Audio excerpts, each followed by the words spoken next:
नमस्कार, जोहार। मैं पूनम और आप देख रहे हैं 24 झारखंड न्यूज। चलिए जानते हैं झारखंड के सुबह से लेकर शाम तक की तमाम बड़ी खबरों। 26 और 27 को कोहरा और धुंध का साया, 28-29 को बारिश की संभावना। झारखंड में मौसम एक बार फिर करवट लेगा। मौसम विभाग के अनुसार 26 और 27 दिसंबर को सुबह हल्के दर्जे का धुंध और कोहरा छाया रहेगा। वहीं पिछले 24 घंटे के दौरान मौसम शुष्क रहा। राज्य के कई इलाकों में कोहरा भी छाया रहा। मौसम विभाग के अनुसार अगले 4 दिनों तक न्यूनतम तापमान में बदलाव की संभावना नहीं है। इसके बाद तापमान में 2 से 3 डिग्री सेल्सियस तक गिरावट की संभावना जताई गई है। मौसम विभाग के अनुसार 28 और 29 दिसंबर को बारिश की संभावना जताई गई है। 28 को गढ़वा, पलामू, चतरा, लातेहार, लोहरदगा, हजारीबाग, कोदरमा, गिरिडीह, गुमला और सिमडेगा में बारिश की संभावना जताई गई है। वहीं 29 दिसंबर को गुमला, खूंटी, सिमडेगा, पश्चिमी सिंहभूम में बारिश की संभावना जताई गई है। सीएम हेमंत सोरेन ने शहीद निर्मल महतो की प्रतिमा पर किया माल्यार्पण। झारखंड आंदोलन के वीर शहीद निर्मल महतो की 74वीं जयंती के अवसर पर मुख्यमंत्री हेमंत सोरेन ने रांची के शहीद निर्मल महतो चौक स्थित उनकी प्रतिमा पर माल्यार्पण कर उन्हें भावपूर्ण श्रद्धांजलि अर्पित की। इस मौके पर मुख्यमंत्री ने कहा कि निर्मल दादा के सपनों को पूरा करना है। इन नेताओं के वजह से राज्य अलग हो सका। इनके विचारों के साथ जनता को साथ लेकर चलने की जरूरत है। हर साल के तरह आज भी निर्मल महतो को राज्य की जनता याद कर रही है। हर जगह हमारे कार्यकर्ता उन्हें नमन कर रहे हैं। जब तक झारखंड रहेगा, निर्मल महतो का नाम अमर रहेगा। पलामू में कोयला लोड मालगाड़ी में लगी आग, स्टेशन मास्टर ने दिखाई सूझबूझ।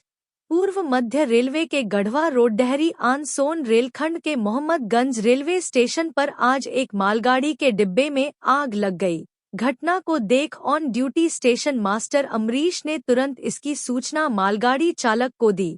इसके बाद तत्काल ट्रेन को रोक दिया गया और स्टेशन मास्टर समेत अन्य रेलकर्मी मौके पर पहुंचकर आग बुझाने में जुट गए। कड़ी मशक्कत के बाद आग पर काबू पा लिया गया। मालगाड़ी के 7वें डिब्बे में आग लगी थी। यह घटना बुधवार की सुबह करीब 7 बजे की है। घटना के बाद मालगाड़ी को रवाना कर दिया गया। स्टेशन प्रबंधक अमरीश भारतीय ने बताया कि कोयला लोड मालगाड़ी के 7वें डिब्बे में अचानक लग गई थी। अगर आग को समय रहते नहीं बुझाया जाता तो ट्रेन के सभी डिब्बे में आग फैल जाती। ट्रेन में कोयला लदा हुआ था, जिसके चलते बड़ा हादसा हो सकता था। उन्होंने बताया कि करोड़ों रुपए के कोयला के साथ साथ ट्रेन को भी भारी नुकसान हो सकता था।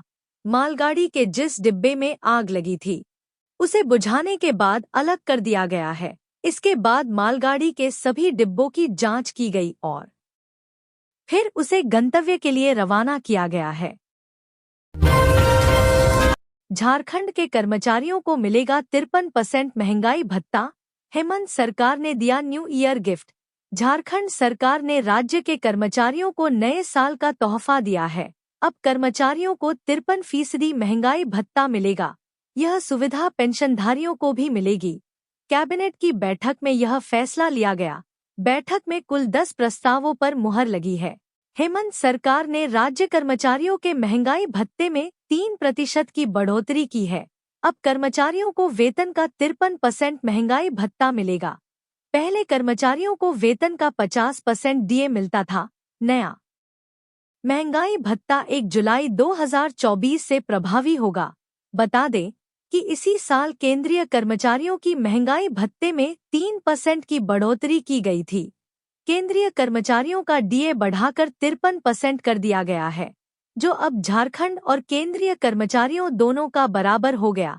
इसके अलावा पेंशनधारियों के भी महंगाई भत्ते में 3% की बढ़ोतरी की गई है। इससे पेंशनधारियों को अब राज्य कर्मियों की तरह मूल पेंशन का 53% महंगाई भत्ता मिलेगा। यह भी 1 जुलाई 2024 से प्रभावी होगा। मंत्रिमंडल समन्वय विभाग के अपर सचिव राजीव रंजन ने बताया कि मुख्यमंत्री हेमंत सोरेन के नेतृत्व में बैठक की गई, जिसमें कुल 10 प्रस्तावों पर मुहर लगी है। वहीं राज्य कर्मचारियों और पेंशनधारकों के महंगाई भत्ते में 3% की बढ़ोतरी पर स्वीकृति मिली है। इससे 3 लाख से अधिक कर्मचारियों और पेंशनधारकों को फायदा मिलेगा। झारखंड में बंगाल के तर्ज पर होगी जनजातीय और क्षेत्रीय भाषाओं की पढ़ाई। शिक्षा विभाग की टीम वहां जाकर करेगी रिपोर्ट तैयार। झारखंड में पश्चिम बंगाल की तर्ज पर जनजातीय और क्षेत्रीय भाषा की पढ़ाई शुरू की जाएगी। इसके लिए जल्द ही राज्य की ओर से एक टीम पश्चिम बंगाल भेजी जाएगी। शिक्षा मंत्री रामदास सोरेन ने कहा है कि सरकार स्कूलों में जनजातीय भाषा की पढ़ाई बेहतर करेगी। प्राथमिक कक्षा से इसकी पढ़ाई शुरू की जाएगी। जनजातीय व क्षेत्रीय भाषा की पढ़ाई स्कूल से लेकर विश्वविद्यालय तक सुदृढ़ की जाएगी। इस मामले को लेकर शिक्षा मंत्री रामदास सोरेन मंगलवार को मुख्यमंत्री हेमंत सोरेन से मिले। शिक्षा मंत्री ने इस संबंध में अपने प्रस्ताव की जानकारी मुख्यमंत्री को दी। स्कूली शिक्षा एवं साक्षरता विभाग की टीम जनवरी में जाएगी बंगाल। रामदास सोरेन ने बताया कि मुख्यमंत्री हेमंत सोरेन ने इस संबंध में आगे की प्रक्रिया शुरू करने की सहमति दी है। अब स्कूली शिक्षा एवं साक्षरता विभाग की एक टीम जनवरी के पहले सप्ताह में पश्चिम बंगाल जाएगी। टीम में जनजातीय व क्षेत्रीय भाषा के शिक्षाविद के अलावा विभाग के पदाधिकारी शामिल रहेंगे। झारखंड के होमगार्ड बहाली में तकनीकी अभ्यर्थियों के लिए 100 अंकों की होगी परीक्षा। 30 अंक लाना जरूरी। झारखंड होमगार्ड बहाली को लेकर नियमावली का गजट गृह विभाग ने प्रकाशित कर दिया है। इसके तहत होमगार्ड बहाली के लिए परीक्षा बोर्ड द्वारा तकनीकी योग्य अभ्यर्थियों के लिए 100 अंकों की परीक्षा ली जाएगी। इसमें कम से कम 30 अंक लाना जरूरी होगा। सरकारी सेवक का नामांकन विशेषकर शहरी क्षेत्र में कुल रिक्तियों का 10% ही हो सकेगा। शहरी गृह रक्षक के रूप में नामांकन के लिए सरकारी सेवक को अपने कार्यालय प्रधान से अनापत्ति प्रमाण पत्र प्रस्तुत करना होगा। नियमावली में प्रावधान किया गया है कि शहरी गृह रक्षक के रूप में नामांकन के लिए अभ्यर्थी को उस जिला या शहर का सामान्य निवासी होना चाहिए अथवा वह किसी कार्यालय में काम कर रहा हो, स्वनियोजित हो या तकनीकी ज्ञान रखता हो।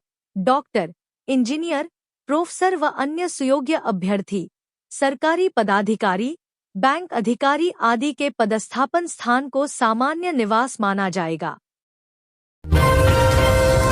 सीजीएल परीक्षा में हुई गड़बड़ी की जांच अब सीआईडी करेगी। सीजीएल परीक्षा में हुई गड़बड़ी के साथ ही जेएसएससी द्वारा गड़बड़ी को लेकर सरकार को भेजी गई रिपोर्ट की जांच सीआईडी करेगी। इसको लेकर सीआईडी आईजी सुदर्शन मंडल के नेतृत्व में एक जांच टीम गठित की गई है। सोमवार को बैठक में सीएम हेमंत सोरेन ने डीजीपी अनुराग गुप्ता को निर्देश दिया था। सीजीएल को लेकर रातू थाना में 20 दिसंबर को दर्ज केस को सीआईडी टेकओवर कर जांच करेगी। इसके अलावा भी अगर कहीं पर कोई केस दर्ज होगा तो उसकी जांच भी सीआईडी करेगी।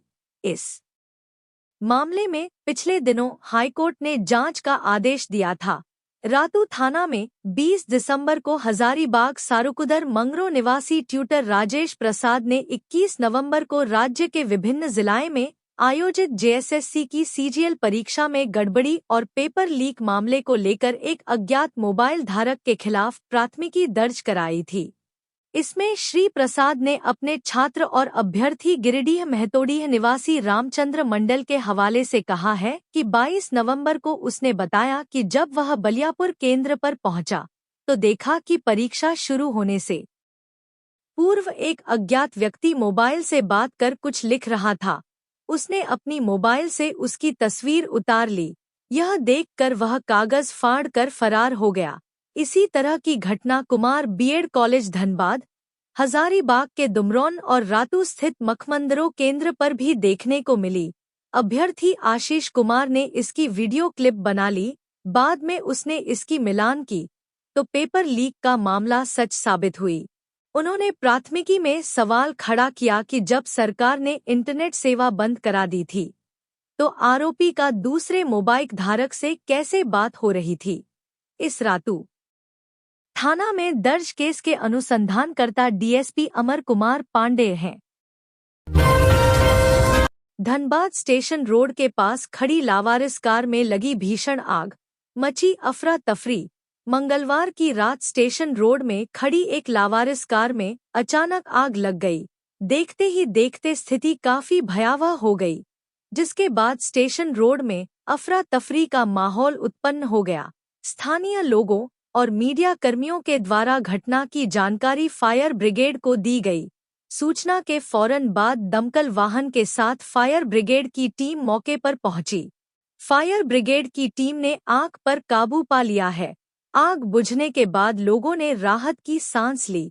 स्थानीय लोगों के मुताबिक पिछले 20 दिनों से स्टेशन रोड में एक लावारिस कार खड़ी थी। मामले की जानकारी सदर पुलिस प्रशासन को भी दे दी गई थी। उसी लावारिस पड़ी कार में मंगलवार की रात अचानक आग लग गई और मौके पर अफरा-तफरी का माहौल उत्पन्न हो गया। मामले की जानकारी मिलने पर सदर पुलिस और दमकल विभाग की टीम मौके पर पहुंची, जिसके बाद दमकल कर्मियों ने कड़ी मशक्कत के बाद आग पर काबू पा लिया है। वहीं अग्निशमन अधिकारी मोहम्मद मंजूर आलम ने बताया कि स्टेशन रोड में आग लगने की सूचना मिली थी। मौके पर पहुंचकर आग पर काबू पा लिया गया। वहीं घटना के दौरान सदर थाना की पुलिस ने स्टेशन रोड पर वाहनों के परिचालन को पूरी तरह बंद कर दिया। चमरा लिंडा जूता लेकर पहुंचे आदिवासी कल्याण आयुक्त के पास, कहा बच्चों का हक मारना पाप है। अनुसूचित जाति, जनजाति और पिछड़ा वर्ग कल्याण विभाग के मंत्री चमरा लिंडा ने कुछ दिन पहले गुमला के स्कूलों का निरीक्षण किया था।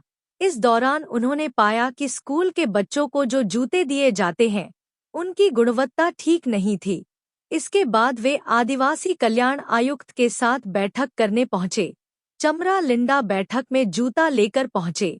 उन्होंने आदिवासी कल्याण आयुक्त को इसकी जानकारी दी।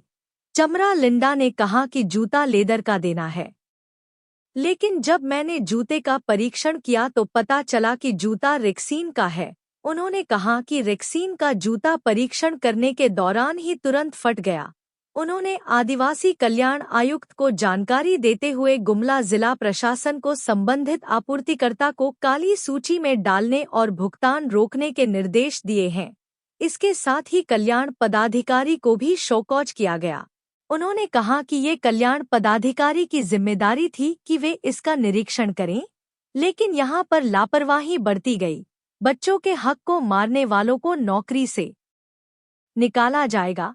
आगे उन्होंने कहा कि आने वाले कल में अगर ऐसी घटना होती है तो बर्दाश्त नहीं किया जाएगा। अगली बार से शोकॉज नहीं, बल्कि अधिकारियों के साथ साथ सप्लाई करने वालों पर भी एफआईआर किया जाएगा। जम्मू कश्मीर के पुंछ में सेना का वाहन खाई में गिरने से 5 जवानों की मौत। सीएम हेमंत सोरेन ने जताया शोक। जम्मू कश्मीर के पुंछ जिले में मंगलवार शाम एक बड़ा हादसा हो गया। अधिकारियों के अनुसार जिले के मेंढर क्षेत्र के बलनोई इलाके में सेना का एक वाहन दुर्घटनाग्रस्त होकर खाई में गिर गया। इस हादसे में 5 जवानों की मौत हो गई। घटना की जानकारी मिलते ही सेना के अधिकारी मौके पर पहुंचे और बचाव अभियान शुरू किया। घायल जवानों को तत्काल अस्पताल पहुंचाने की व्यवस्था की गई। घटना की जानकारी मिलने के बाद मुख्यमंत्री हेमंत सोरेन ने भी शोक व्यक्त किया है। उन्होंने अपने सोशल मीडिया हैंडल एक्स पर लिखा कि जम्मू कश्मीर के पुंछ में आर्मी वैन के दुर्घटनाग्रस्त होने से 5 जवानों की शहादत की खबर से मन आहत है। मरांग बुरु दिवंगत जवानों की आत्मा को शांति प्रदान कर शोकाकुल परिजनों को दुख की यह घड़ी सहन करने की शक्ति और साहस दे। दुर्घटना में घायल हुए जवानों के शीघ्र स्वास्थ्य लाभ की कामना करता हूं। 27 दिसंबर को बीजेपी की सदस्यता लेंगे रघुवर दास। बड़ी जिम्मेदारी की हो रही तैयारी। झारखंड के पूर्व मुख्यमंत्री रघुवर दास एक बार फिर बीजेपी में शामिल होंगे। जानकारी मिल रही है कि वह 27 दिसंबर को बीजेपी की सदस्यता ले सकते हैं। बता दें कि उन्होंने ओडिशा के राज्यपाल पद से इस्तीफा दे दिया है। दरअसल रघुवर दास बीजेपी के वरिष्ठ नेता के साथ साथ झारखंड के मुख्यमंत्री रह चुके हैं। उन्होंने साल 2014 से 2019 तक सीएम के रूप में काम किया है। साथ ही रघुवर दास 5 बार जमशेदपुर पूर्वी से विधायक रह चुके हैं। रघुवर दास का नाम उन कद्दावर नेताओं में आता है जो बीजेपी के फाउंडर मेंबर थे। रघुवर दास 1977 में जनता पार्टी में शामिल हुए। इसके बाद साल 1980 में उन्होंने संस्थापक सदस्य के रूप में बीजेपी की सदस्यता ली। उन्होंने राज्य और राष्ट्रीय स्तर पर पार्टी के विभिन्न पदों पर काम किया। रघुवर दास बीजेपी के राष्ट्रीय उपाध्यक्ष भी रह चुके हैं। वहीं 1995 से जमशेदपुर ईस्ट विधानसभा सीट का प्रतिनिधित्व करते रहे हैं। रघुवर दास भाजपा के लिए बेशकीमती हैं। भाजपा उनका सदुपयोग ही करेगी, पर कहां और किस रूप में, इसकी अटकलें भी। इस्तीफे की सूचना आने के साथ ही लगने लगी है। सियासी चर्चाओं में एक बात जो रघुवर दास के पक्ष में मजबूती से खड़ी है, यह कि भाजपा ने उन्हें जब जहां चाहा वहां तैनात कर दिया। उन्होंने बेझिझक उसे स्वीकार भी किया और खुद को साबित किया, सिवा 2019 के झारखंड विधानसभा चुनाव के। लोहरदगा में 2 अलग-अलग सड़क हादसे में 4 लोगों की मौत, 4 घायल। लोहरदगा जिले में 2 अलग-अलग सड़क दुर्घटना में 4 लोगों की मौत हो गई है, जबकि 4 लोग गंभीर रूप से घायल हो गए हैं। घायलों में से एक का इलाज लोहरदगा सदर अस्पताल में, जबकि 3 का इलाज शहर के पतराटोली स्थित एक निजी अस्पताल में चल रहा है। पहली दुर्घटना भंडरा क्षेत्र में हुई है, जबकि दूसरी दुर्घटना सदर थाना क्षेत्र में हुई है। घटना के बाद मृतकों के घरों में कोहराम मच गया है और परिजनों का रो रो कर बुरा हाल है। पहली घटना जिले के भंडरा थाना क्षेत्र में हुई है, जिसमें भंडरा चट्टी मुख्य पथ पर नंदिनी पुल के समीप एक्सयूवी कार अनियंत्रित होकर पलट गई। इस हादसे में एक ही परिवार के 2 सदस्य सहित 3 लोगों की मौत हो गई है। मृतकों में बीएस कॉलेज लोहरदगा के पूर्व प्राचार्य गोस्सनर कुजूर, उनके पुत्र डेविड कुजूर, स्वजन मार्कश कुजूर शामिल हैं। गोस्सनर कुजूर और डेविड कुजूर शहरी क्षेत्र के मधुबन के रहने वाले थे, वहीं मार्कश गुमला चैनपुर के रहने वाले थे। वहीं दूसरी दुर्घटना सदर थाना क्षेत्र के हैसल के समीप हुई है। लोहरदगा रांची मुख्य पथ पर एक स्कॉर्पियो की सीधी टक्कर ट्रक से हो गई। इस दुर्घटना में स्कॉर्पियो चालक सदर थाना क्षेत्र के बाघा गांव निवासी हिरानाथ शाह की मौके पर ही मौत हो गई, जबकि स्कॉर्पियो में सवार बाघा गांव निवासी नीरज उरांव, दीपक उरांव और अशोक उरांव सहित 4 लोग गंभीर रूप से घायल हो गए। सीनियर अधिकारी के परिचित से साइबर ठगी, आपकी सिर्फ 3 सेकंड की आवाज खाली कर सकती है बैंक अकाउंट। साइबर अपराधी हर दिन नए पैतरे आजमा कर किसी न किसी के खाते से पैसे उड़ा ले रहे हैं, लेकिन इस बार तो साइबर अपराधियों ने बड़ा दुस्साहस दिखाते हुए राज्य के एक सीनियर अधिकारी की आवाज की कॉपी कर उनके रिश्तेदार से 2 लाख की ठगी कर ली। आपको बता दें कि मुरारी लाल मीणा झारखंड के सीनियर आईपीएस अधिकारी हैं। फिलहाल वे रेल डीजी के पद पर कार्यरत हैं। उनके तरफ से दी गई जानकारी के अनुसार एक अज्ञात व्यक्ति के द्वारा उनके एक मित्र को उनकी आवाज में फोन करके इलाज के नाम पर 2 लाख रुपए ठग लिए गए। उन्होंने बताया कि उनके एक परिचित को एक अनजान नंबर से फोन किया गया। फोन पर बात करने वाले शख्स की आवाज हूबहू उनसे मिलती हुई थी। उनकी आवाज सुनकर उनके परिचित को एक बार भी ऐसा नहीं लगा कि फोन पर बात करने वाला कोई दूसरा नहीं है। फोन करने वाले शख्स ने कहा कि घर में कोई गंभीर रूप से बीमार है, इसलिए वे उनके द्वारा बताए जा रहे बैंक खाते में तुरंत 2 लाख रुपए आरटीजीएस कर दें। सीनियर अधिकारी के परिचित को लगा कि उन्हें शायद मेडिकल इमरजेंसी है, इसलिए उन्होंने तुरंत 2 लाख रुपए आरटीजीएस कर दिए। लेकिन जब पीड़ित ने उनसे बात की तब उन्हें यह पता चला कि पैसे तो उन्होंने मांगे ही नहीं हैं। फिलहाल मामले में साइबर सेल तफ्तीश कर रही है। धोनी को आवास बोर्ड ने नहीं भेजा है कोई नोटिस, व्यावसायिक इस्तेमाल की होगी जांच। टीम इंडिया के पूर्व कप्तान महेंद्र सिंह धोनी के हरमू स्थित आवास के व्यावसायिक इस्तेमाल के मामले में झारखंड राज्य आवास बोर्ड ने उन्हें कोई नोटिस जारी नहीं किया है। इस संबंध में आवास बोर्ड ने खुद स्थिति स्पष्ट करते हुए बताया कि हरमू, रांची स्थित उच्च आय वर्गीय भूखंड का आवंटन महेंद्र सिंह धोनी को सरकारी कोटे के तहत किया गया था। आवंटित भूमि पर बने भवन में व्यावसायिक उपयोग के खिलाफ बोर्ड ने धोनी को कोई नोटिस नहीं भेजा है। इस मामले में हाल ही में आवास बोर्ड के अध्यक्ष संजय लाल पासवान ने धोनी के आवास में लैब खोलने के मामले की जांच का आदेश दिया था। जांच पूरी होने के बाद बोर्ड इस पर आगे कोई कार्रवाई करेगा। धनबाद में पिस्टल के दम पर एसबीआई की सीएसपी में लूट, ग्राहक बनकर आए थे अपराधी। धनबाद जिले में अपराधियों ने लूट की घटना को अंजाम दिया है। इतना ही नहीं, दहशत फैलाने के मकसद से फायरिंग भी की गई और फिर फरार हो गए। अपराधी ग्राहक बनकर एसबीआई की पोखरिया लिंक सीएसपी पहुंचे थे। यह घटना पूर्वी टुंडी थाना क्षेत्र के मोहली डीह पंचायत के पियर 16 की है। पांडुआ गांव के रहने वाले बादल कुमार सीएसपी संचालक हैं। सीएसपी संचालक बादल ने बताया कि 2 लोग ग्राहक बनकर सीएसपी पहुंचे। उन्होंने पूछा पैसा है, शक होने पर हमने जवाब दिया नहीं है। उसने कहा कि 20,000 रुपए निकालने हैं, जिसके बाद वह सीधे मेरे पास पहुंचे और बंदूक सटाकर 70,000 रुपए, लैपटॉप और मोबाइल लूट लिया।